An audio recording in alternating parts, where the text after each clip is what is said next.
Hi friends, आज हम लोग पुनः जो है लेक्चर के लाइट के तीसरे लेक्चर के बारे में हम लोग क्या चीज करेंगे, डिस्कस कर रहे हैं। तीसरे लेक्चर में हम लोग क्या चीज कर रहे हैं। इससे पहले फर्स्ट लेक्चर भी वीडियो अपलोड हुआ था, उसका सेकंड लेक्चर भी अपलोड हुआ था। ये जो है वीडियो कौन सा है, थर्ड लेक्चर है। ठीक, सेकंड लेक्चर में हम लोग क्या सीखे थे, मुख फोकस के बारे में बता रहे थे। किसके बारे में, मुख फोकस, या इसी को बोलते हैं क्या चीज, मुख अक्ष। तो मुख अक्ष क्या चीज होता है, तो फोकस भी बता दिए थे। इससे पहले हम आप लोग को क्या चीज करें, मुख अक्ष भी बता रहे हैं और मुख फोकस भी बता रहे हैं। तो ध्यान से देखिए, मुख अक्ष क्या चीज होता है।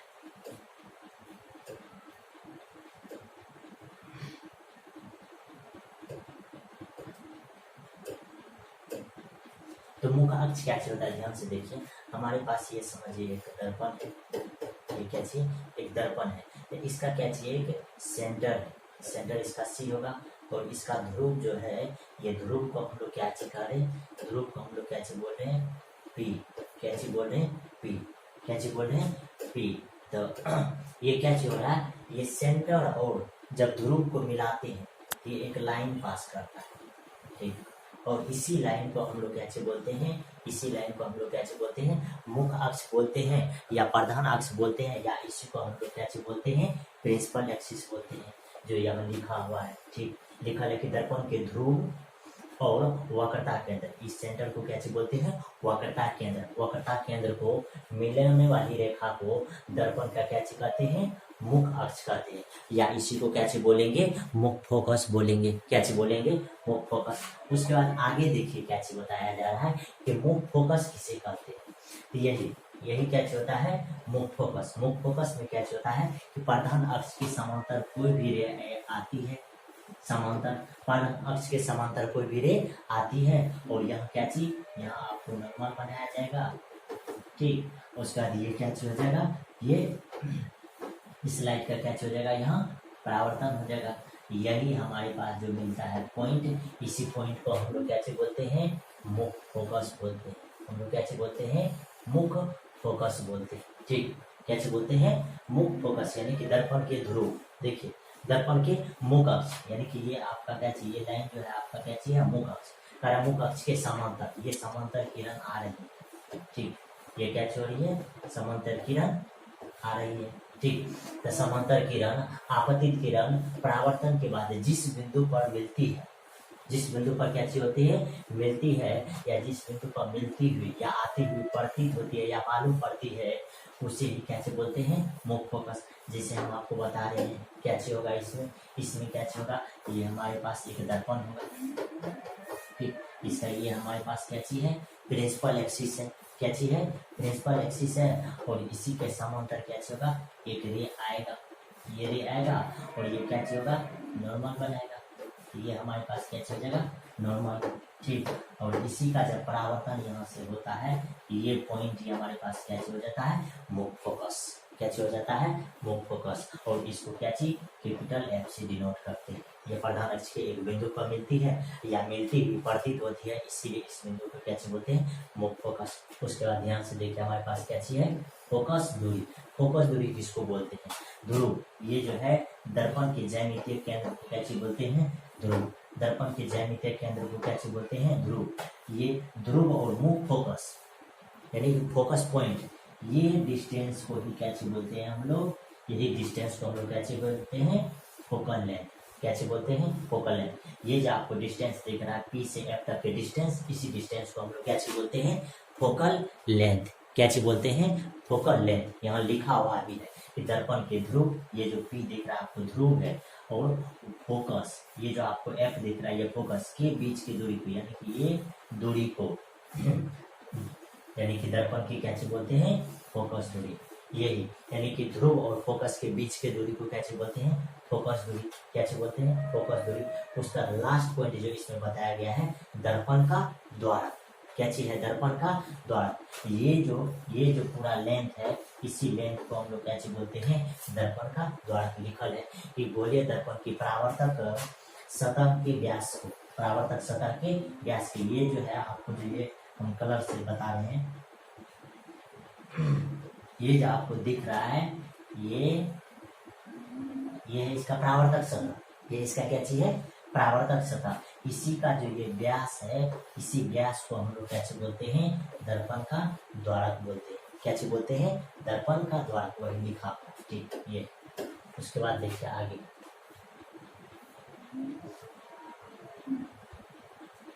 आगे हम लोग के पास क्या चीज बताया गया है, आगे हम लोग के पास जो है ये किरण आरेख के बारे में बताया गया है। किसके बारे में बताया गया है, किरण आरेख के बारे में। क्या होता है किरण आरेख, ध्यान से देखिए। ये हमारे पास जो दिख रहा है ये अवतल दर्पण है। ये क्या चीज है हमारे पास, अवतल दर्पण। ये क्या चीज है, अवतल दर्पण, अवतल दर्पण है। और ये हमारे पास क्या चीज है, उत्तल दर्पण। अवतल दर्पण है और क्या चीज है, उत्तल दर्पण है। अवतल दर्पण में क्या चीज होता है, जब प्रधान अक्ष के समांतर कोई भी रे आपतित होती है तो वह परावर्तन के बाद किससे पास करती है, फोकस से। सेम अगर ये हमारे पास क्या चीज है, उत्तल दर्पण है, इसमें भी अगर कोई लाइन आएगा तो ये जो है किससे पास करेगी, फोकस पॉइंट से। किससे पास करेगी, फोकस पॉइंट से। तो ये बात है कि प्रधान अक्ष के समांतर जब कोई रे आती है तो परावर्तन के बाद, यहाँ परावर्तन होने के बाद फोकस से जाएगी।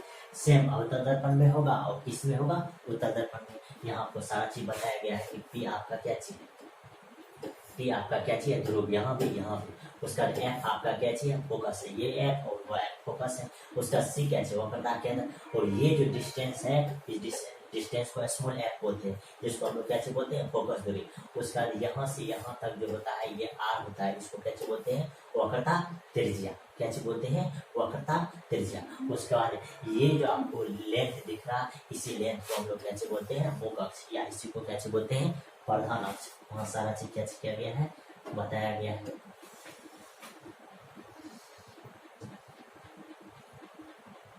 उसके बाद ध्यान से देखिए क्या बताया गया है कि प्रतिबिंब का किरण आरेख बनाने के लिए, प्रतिबिंब का किरण आरेख बनाने के लिए कुछ विशेष किरणें का गुण, कुछ किसका गुण है, कुछ विशेष किरण का क्या चीज बताया गया है, गुण बताया गया है। कब, जब हम लोग प्रतिबिंब बनाएंगे तो उसमें कुछ किरण आरेख की क्या चीज होगी, आवश्यकता होगी। जैसे यहाँ बताया गया है, पहला क्या चीज है कि दर्पण के मुख अक्ष के समांतर, दर्पण की मुख अक्ष के समांतर आपतित किरणें परावर्तन के बाद, बताया जा रहा है क्या चीज, परावर्तन के बाद मुख फोकस पर मिलती है। किस पर मिलती है, मुख फोकस पर, या फोकस से आती हुई आपको क्या चीज पड़ती है, मालूम पड़ती है। ये देखिए ध्यान से, ये आपके पास एक अवतल दर्पण है और ये आपके पास क्या चीज है, प्रधान अक्ष है। इसके समांतर कोई रे आ रही है जो परावर्तन के बाद आपको किससे जाता हुआ दिख रहा है, फोकस से जाता हुआ प्रतीत हो रहा है। सेम उसी तरह से ये आपके पास क्या चीज दिख रहा है, उत्तल दर्पण। ठीक, इसमें भी ये आपके पास क्या चीज है, प्रधान अक्ष है।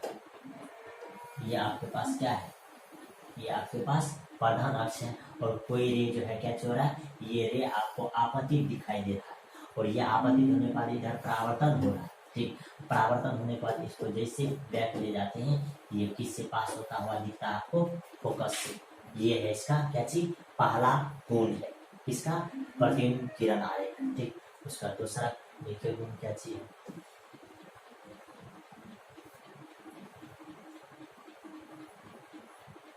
दूसरा क्या चीज, दूसरा ध्यान से देखिए, कह रहा है कि दर्पण के वक्रता केंद्र, दर्पण के वक्रता केंद्र से गुजरती हुई आपतित किरणें, आपतित होने वाली किरणें दर्पण से परावर्तन के बाद उसी पथ पर वापस लौट जाती है। यानी कह रहा है कि ये हमारे पास जो अवतल दर्पण है, इसका ये क्या चीज है, सेंटर है। इससे अगर कोई भी रे अगर आपको आपतित होता हुआ दिखाई दे रहा है तो ये परावर्तन के बाद पुनः ये इसी दिशा में क्या हो जाएगा, वापस लौट जा रहा है।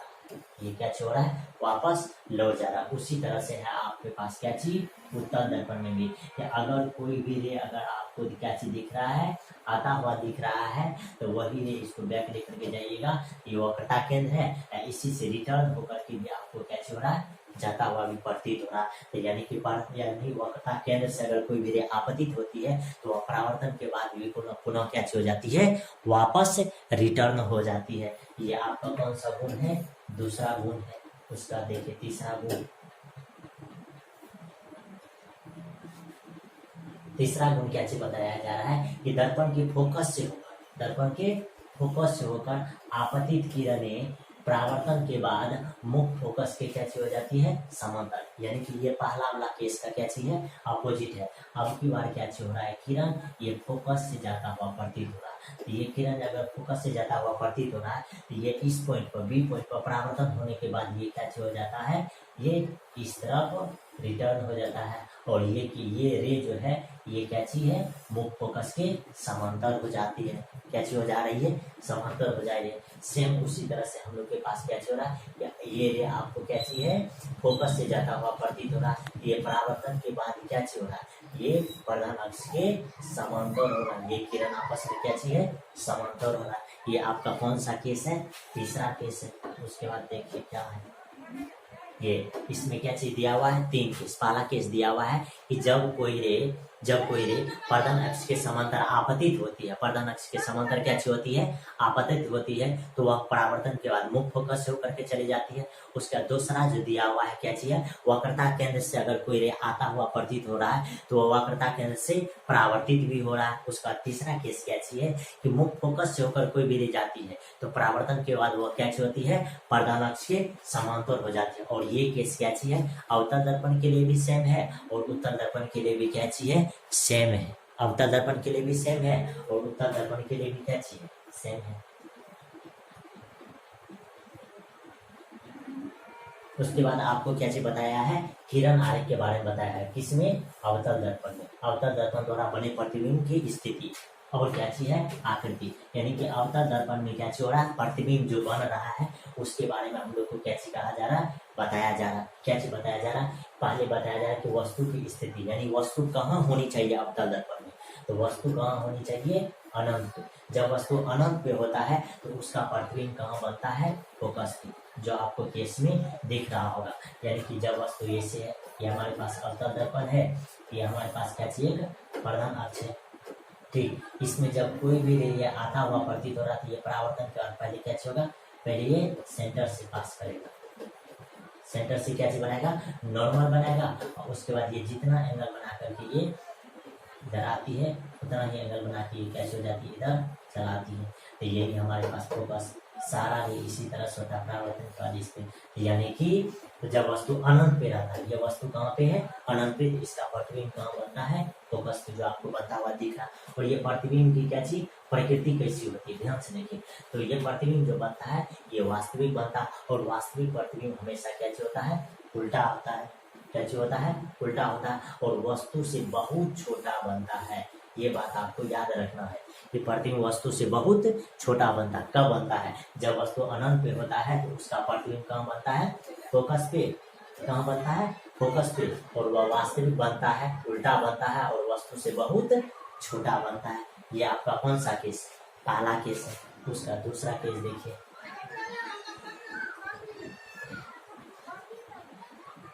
ठीक। उसका दूसरा केस क्या चीज है, वस्तु आपकी बार क्या चीज है, ये अनंत, और ये जो आपको बी पॉइंट दिख रहा है ये आपका क्या चीज है, वक्रता केंद्र है। ये क्या चीज है, वक्रता पॉइंट है, ठीक। इस पे वस्तु रखा हुआ है, बताया गया कि अनंत और वक्रता केंद्र के बीच में जब वस्तु है तो इसका प्रतिबिंब भी जो बनेगा ये क्या चीज होगा, फोकस से इधर आएगा, फोकस से इधर आएगा, और ये आपके पास सेंटर है इसके बीच में। तो बताया गया कि वक्रता केंद्र और किसके बीच में बनेगा, फोकस के बीच में। आपको पता होगा कि प्रतिबिंब जो है फोकस से इधर बनते आएगा और वस्तु जो है उधर जाते जाएगा, ये बात है। उसका यहाँ दिखाया गया, ये भी प्रतिबिंब जो बनेगा आपको क्या चीज बनेगा, वास्तविक बनेगा। और वास्तविक प्रतिबिंब हमेशा क्या चीज होता है, उल्टा। और ये क्या चीज होता है, वस्तु से छोटा होता है। क्या होता है, वस्तु से कुछ छोटा। जैसे यहाँ देखिए आपको वस्तु थोड़ा बड़ा दिख रहा है और ये प्रतिबिंब थोड़ा कैसे दिख रहा है, छोटा दिख रहा है। ये आपके पास कौन सा केस हुआ, दूसरा केस है। उसके बाद देखिए, उसके बाद तीसरा केस क्या चीज है कि वस्तु आपकी बार क्या, पहले कहाँ था वस्तु, अनंत में। उसके बाद अनंत और किसके बीच था, सेंटर के बीच। अब की बार वस्तु कहाँ चल गया है, सेंटर। कहाँ चल गया है, सेंटर पे। ये देखिए वस्तु अभी बार कहाँ है, वक्रता केंद्र पे। ये है आपके पास क्या चीज, वक्रता, और इससे रह गया। और ये परावर्तन के बाद आपको कहाँ से ज्यादा हुआ प्रतीत हो रहा है, फोकस से। अब पुनः एक रे को लेकर के गए फोकस से, तो ये प्रधान अक्ष के क्या चीज हो गया, ये प्रधान अक्ष के समांतर हो गया और इसको डॉट डॉट किए, आपको पता चला कि ये कट हुआ यही प्रधान अक्ष पे। तो इसीलिए हम बताते हैं कि जब वस्तु रहता है वक्रता केंद्र पे, तो इसका प्रतिबिंब भी कहाँ बनता है, वक्रता केंद्र पे। और वक्रता केंद्र पे बनेगा तो ये आपको क्या चाहिए, वास्तविक, और वास्तविक उल्टा होता है, और वस्तु की क्या चीज है, बराबर आकार का है। यानी कि जितना हाइट का वस्तु है उतना ही हाइट का क्या चीज बना है, प्रतिबिंब बना है। इसीलिए बोले हैं कि वस्तु के बराबर आकार का बनता है। ये आपके पास कौन सा केस है, तीसरा केस है। उसके बाद देखिए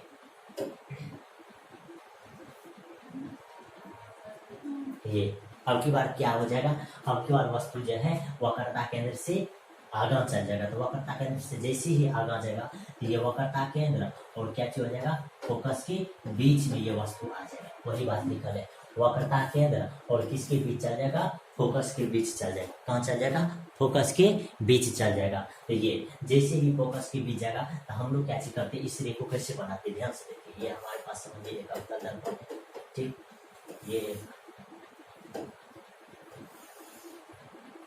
ये आपके पास एक क्या चीज है, प्रधान अक्ष है। क्या चीज है, प्रधान अक्ष है। और आप क्या चीज करेंगे, वस्तु जो है आपके पास कम है, ये समझिए आपका सी है और ये आपका क्या चीज है, एफ है।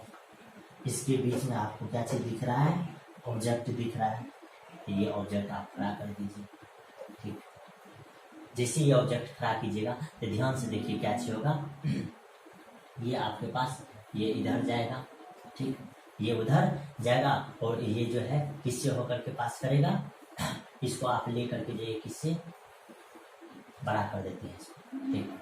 ये थोड़ा ध्यान से देखिए ये कैसे बनेगा, ये सी होगा और ये क्या होगा, एफ होगा। इसके बीच में आप ऑब्जेक्ट रखिए, ये जैसे इधर लेकर के जाइएगा तो ये देखिए ये जो है आपको क्या होगा, वक्रता केंद्र से जाता हुआ प्रतीत होगा, ठीक। उसका देखिए ये रेखा जैसे यहाँ लेकर के जाइएगा, ये आपको यहाँ आपको कट कर दिया। ये यानी कि इसका इमेज जो बन जाएगा, कहाँ बन जाएगा, अनंत और वक्रता केंद्र के बीच। यानी कि वक्रता केंद्र और किसके बीच बन जाएगा, अनंत के बीच बन जाएगा। और ये जो होगा वास्तविक ही होगा, उल्टा ही होगा। और वस्तु से अब की बार क्या हो जाएगा, बड़ा बन जाएगा। वस्तु इतना है लेकिन प्रतिबिंब कहाँ बना है, थोड़ा बड़ा बन गया था। ये बात है, वस्तु से क्या चाहिए, थोड़ा बड़ा प्रतिबिंब बना है, ठीक। उसके बाद देखिए ध्यान से, पांचवा स्थिति क्या चीज है, अब की बार वस्तु कहाँ चल गया है, फोकस पे। जब वस्तु फोकस पे चल जाएगा तो प्रतिबिंब कहाँ चल जाएगा, अनंत पे। प्रतिबिंब कहाँ बन जाएगा, अनंत पे। ये देखिए वस्तु आपको यहाँ दिख रहा है फोकस पे, ठीक। क्या दिख रहा है, फोकस पे। इससे एक रे लेकर के गया और ये फोकस से लेकर के इसको गुजारते। उसका एक रे इधर लेकर के गया और इसको बैक किया, ये किससे जा रहा है, वक्रता केंद्र से। तो पता चला कि ये दोनों रे समांतर है। इसीलिए हम बोलते हैं कि ऑब्जेक्ट जो है, ये इसका इमेज जो है, इसका इमेज जो है, इमेज कहाँ बन रहा है, अनंत। कहाँ बन रहा है, अनंत, ठीक। इसका इमेज कहाँ बन रहा है, अनंत पे। और ये जो बनेगा वास्तविक बनेगा और वास्तविक उल्टा होगा। और ये वस्तु से बहुत बड़ा बनेगा, क्योंकि अनंत पे अगर बनेगा तो ये बहुत बड़ा बनेगा। एक ही स्थिति है, जब वस्तु वक्रता केंद्र पे अधिक मुख्य फोकस पे हो तो उस समय वस्तु का जो हाइट होता है वह बहुत बड़ा होता है। अनंत पे जब होता है तो वह क्या होता है, बहुत बड़ा होता है। ये एक ही केस है जब वस्तु का प्रतिबिंब क्या होता है, बहुत बड़ा बनता है, ठीक। उसके बाद आगे देखिए ध्यान से, आगे क्या होगा, छठा केस क्या हो जाएगा आपके पास। छठा केस में क्या बताया गया है कि जब वस्तु अब की बार क्या हो रहा, वस्तु फोकस से, क्या चीज, फोकस से कहाँ हो रहा है, अनंत पे।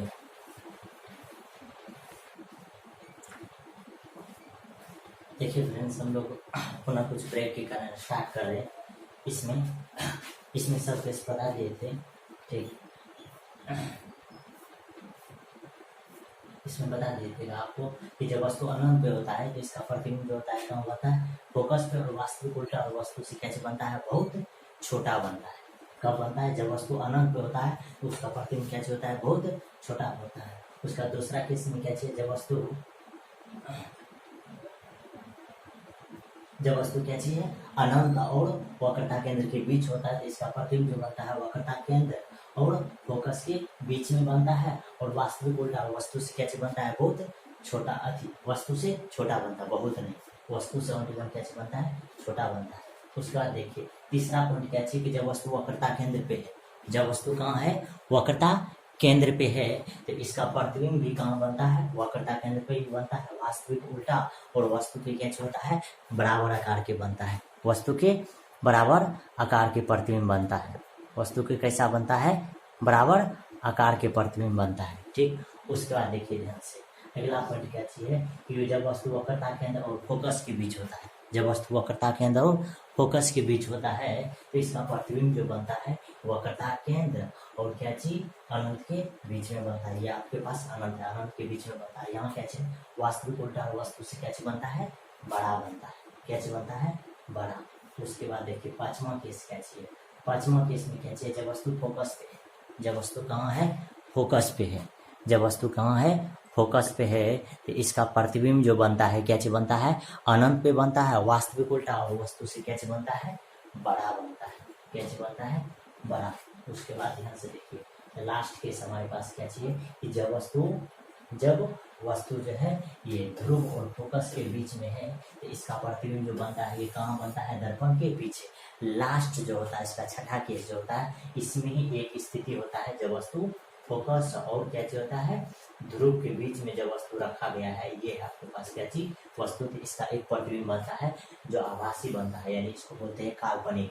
और काल्पनिक प्रतिबिंब सीधा होता है और ये दर्पण, ये लेकिन वस्तु तो क्या होता है, वस्तु से थोड़ा बड़ा होता है। वस्तु इतना बड़ा है तो इसका प्रतिबिंब क्या चाहिए, थोड़ा बड़ा है। और ये दर्पण के किधर बनता है, पीछे बनता है। तो ये आपके पास लास्ट केस है, किसके लिए, अवतल दर्पण के लिए। किसके लिए है ये, अवतल दर्पण के लिए। उसके बाद अब किसमें प्रतिबिंब बनेगा, उत्तल दर्पण में। उत्तल दर्पण में देखिए दो स्थिति में प्रतिबिंब बनेगा। कितने स्थिति में प्रतिबिंब बनेगा, दो स्थिति में। कितने स्थिति में प्रतिबिंब बनेगा, दो स्थिति में। पहला स्थिति है कि जब वस्तु कहाँ हो, अनंत पे, जब वस्तु कहाँ हो, अनंत पे हो, तो इसका प्रतिबिंब जो बनता है फोकस पर दर्पण के पीछे बनता है। दर्पण के कहाँ बना है, पीछे बना है। किस पे बना है, फोकस पे बना है। और ये क्या बनता है, आभासी, यानी कि उत्तल दर्पण में जो प्रतिबिंब हमेशा बनता है, हमेशा आभासी बनता है, यानी काल्पनिक बनता है। और काल्पनिक सीधा होता है। और ये प्रतिबिंब जो है वस्तु से क्या चीज, बहुत छोटा, यानी कि वस्तु जब अनंत पे है इसका मतलब बहुत बड़ा, तो प्रतिबिंब यहाँ क्या चीज बना है, बहुत छोटा बना है। क्या चीज बना है, बहुत छोटा बना है। ये है पहला केस। उसका ध्यान से देखिए दूसरा केस में क्या चीज बताया गया है। दूसरा केस में क्या चीज है, वस्तु, इससे पहले वस्तु जो था क्या चीज था, अनंत पे था। अब की बार वस्तु कहाँ आ गया, अनंत और ध्रुव के बीच में आ गया। इसमें दो ही स्थिति होता है। पहला स्थिति होता है वस्तु का अनंत, और दूसरा स्थिति होता है अनंत और क्या चीज, पोल के बीच में होता है। अनंत और पोल के बीच में, अनंत और दर्पण के ध्रुव के बीच में, यानी पोल के किसमें, बीच में जब वस्तु रहता है तो इसका प्रतिबिंब जो बनता है, आपको बताए हैं कि प्रतिबिंब इधर आते जाता है। तो उससे पहले बना था कहाँ, इससे पहले बना था आपको फोकस पे। तो अब की बार कहाँ बनेगा, फोकस के अंदर। देखिए ये फोकस पे, अब की बार प्रतिबिंब कहाँ बनेगा, फोकस के अंदर बनेगा। ये फोकस के अंदर बन गया है। ठीक, ये यहाँ फोकस है, यहाँ बनेगा वस्तु। अब की बार ये बड़ा है, अब की बार वस्तु, यानी कि ये क्या प्रतिबिंब क्या चीज बना है, छोटा बना है। क्या चीज, छोटा, यानी कि हर वक्त प्रतिबिंब क्या चीज बनेगा, छोटा ही बनेगा। और इसमें आभासी प्रतिबिंब सीधा बना है और वस्तु से क्या चीज है, छोटा है, बहुत छोटा है। वस्तु से ओनली वन क्या चीज है, छोटा है। पहला स्थिति में वस्तु से क्या होता है, बहुत छोटा होता है। दूसरा स्थिति में वस्तु से क्या चीज है, छोटा है। वस्तु से क्या चीज है, छोटा है। वस्तु से क्या चीज है, ये छोटा है। उसके बाद देखिए ध्यान से, ठीक, उसका देखिए, उसका बाद आपको दिया हुआ क्या चीज, समतल दर्पण का उपयोग। क्या चीज दिया हुआ है आपको, समतल दर्पण का उपयोग के बारे में बताया गया है। तो समतल दर्पण का उपयोग क्या क्या चीज, ध्यान से देखिए क्या चीज है, समतल दर्पण का,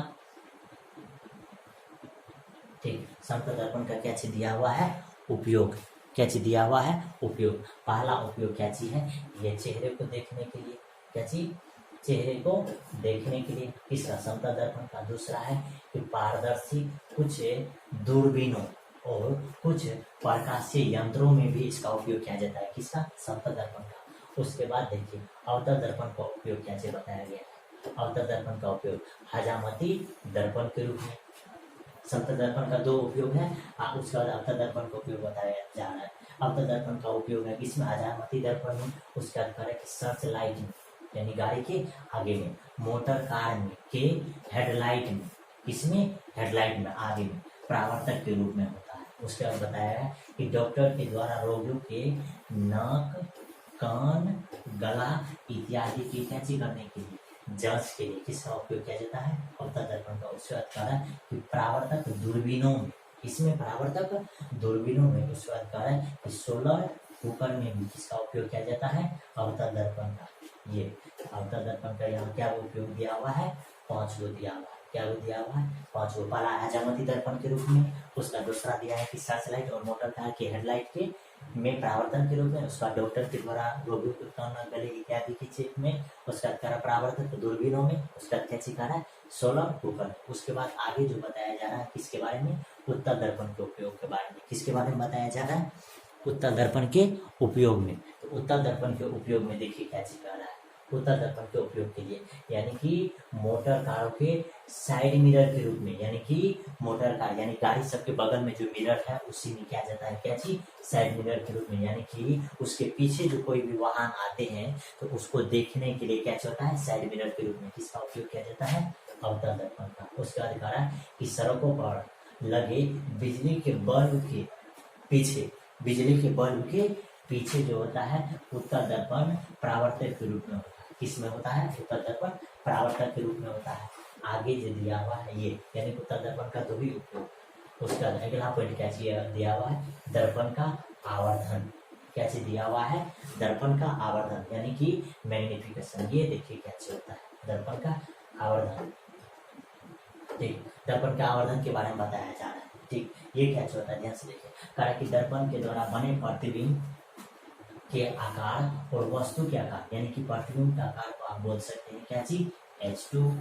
ठीक, उसका क्या चीज कहा, वस्तु के आकार यानी कि वस्तु का आकार क्या हो जाएगा, H1 के अनुपात को, यानी कि ये दोनों के ही अनुपात को क्या कहा जाता है, आवर्धन। यानी कि आवर्धन को किसी डिनोट करते हैं M से। तो M बराबर क्या हो जाएगा, H2 बटे H1। जैसे यहाँ बताया गया कि आवर्धन बराबर क्या हो जाता है, प्रतिबिंब की ऊंचाई और वस्तु की ऊंचाई, ये दोनों के अनुपात को ही हम लोग क्या बोलते हैं, आवर्धन बोलते हैं। क्या बोलते हैं, आवर्धन बोलते हैं। ठीक, उसका ध्यान से देखिए आगे क्या चीज,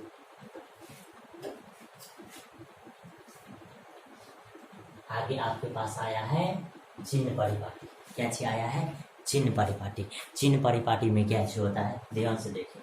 चिन्ह परिपाटी में हम लोग के पास ये एक एक्सिस होता है। ठीक, इसको हम लोग एक्स एक्सिस बोलते हैं, इसको एक्स डैश बोलते हैं। ये वाई होता है और इसको क्या बोलते हैं, वाई डैश बोलते हैं। इसको क्या बोलते हैं, वाई डैश बोलते हैं। ठीक, ये क्या हो जाता है, एक्स डैश। अब ध्यान से देखिए इसमें क्या होता है, इसमें इधर वाले साइड को पॉजिटिव भी आ जाता है और ये वाले साइड को क्या चीज, पॉजिटिव। इधर नेगेटिव और नीचे में क्या चीज आ जाता है, नेगेटिव। तो ये क्या होता है, कांच चिन्ह परिपाटी। इसमें वस्तु जो होता है हमेशा इधर से नहीं जाता है, यानी वस्तु का रे इधर से लिया जाता है। ठीक, तो ये बताया जा रहा है क्या चीज, पहला क्या चीज कि दर्पण में सभी दूरियां जो है दर्पण के ध्रुव से, देखिए इसमें या आप इस प्रकार से ले लीजिएगा या नहीं तो आप इस प्रकार से लीजिएगा, इस प्रकार से। तो ये बीच में आपको क्या चीज आ जाएगा, बीच में आपको क्या चीज आ जाएगा, ध्रुव आ जाएगा, जिसको किसी डिनोट करते हैं P से। ठीक, तो वही कह रहा है कि जो भी दूरी को मापेंगे ये ध्रुव से इधर मापेंगे या नहीं तो ध्रुव से उधर मापेंगे। ठीक, ये यही है पहला चीज। उसका दूसरा क्या चीज है कि वस्तु को दर्पण की बाईं ओर रखा जाता है। वस्तु को जो है दर्पण की इस साइड रखा जाता है, यानी कि बाईं ओर। हर वक्त वस्तु जो होता है दर्पण की किधर रखा जाएगा, बाईं ओर। किधर रखा जाएगा, बाईं ओर। ये उसका क्या सिखा रहा है कि आपतित प्रकाश की दिशा में मापी गई दूरी धनात्मक, यानी कि ये जो दूरी होगा ये दूरी क्या होगा, धनात्मक। और आपतित प्रकाश की विपरीत दिशा में अगर यही इधर ले लीजिएगा ये रे क्या हो जाएगा, ऋणात्मक। ये ले लीजिएगा ये क्या हो जाएगा, ऋणात्मक। वही बता रहा है कि विपरीत दिशा में मापी गई दूरी क्या होती है, ऋणात्मक होती है। ठीक, अगला क्या चीज है कि मुख्य अक्ष के ऊपर ये जो आपके पास क्या चीज दिख रहा है, ठीक, ये मुख्य अक्ष के ऊपर जो भी दूरी दीजिएगा, मुख्य अक्ष के ऊपर जो भी दूरी दीजिएगा ये सारा दूरी आपको क्या होगा, मुख अक्ष के ऊपर की दिशा में मापी गई दूरी क्या होगा, धनात्मक। लेकिन जस्ट इसके नीचे में जो दूरी लीजिएगा, ये दूरी आपको क्या होगा, नीचे की दिशा में मापी गई दूरी क्या होगा, ऋणात्मक।